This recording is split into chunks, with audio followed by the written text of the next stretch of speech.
ఇప్పుడు వంట చేస్తున్నా. ఏమైపోయింది అసలు ఈరోజు భార్గవక్క వీడియోస్ ఎక్కువగా పెట్టట్లేదని అనుకుంటున్నారా? నిజంగా అండి, ఈరోజు అసలు వీడియోస్ పెడతానికి టైమే సరిపోవట్లేదు. మార్నింగ్ నుంచి అసలు టైమే లేదు. ఇంకా నిన్న అయితే నైటు 12 దాటిపోయింది పడుకునేసరికి. మళ్ళీ మార్నింగ్ కొంచెం లేట్గా లేచిన. ఇంకా లేచి ఇంట్లో పని చేసుకొని కొన్ని శారీస్ ఫాల్స్ వేసేసి, ఇంకా నా లక్ ఏంటంటే ఈరోజు మీ పార్సిల్స్ వేస్తానికి పోస్ట్ ఆఫీస్ మేడం గారు ఇంటికి వచ్చారు తీసుకెళ్తానికి. అదొక లక్ అనమాట. లేదంటే వెళ్ళి వేసి రావడం అంటే టైం కూడా కుదరట్లేదు. ఇంకా మేడం అన్నీ చూసుకొని వెయిట్ అన్నీ చూసుకొని తీసుకొని వెళ్ళారు. ఇదన్నమాట సంగతి.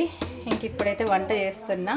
ఈరోజు కర్రీ వచ్చేసి టమాటా పప్పు. ఓకే, మళ్ళా ఉంటా. ఇంకా వీడియోస్ వస్తూనే ఉంటాయి, చూస్తూనే ఉండండి. లైక్ చేయండి, షేర్ చేయండి, కామెంట్ చేయండి. Bye bye.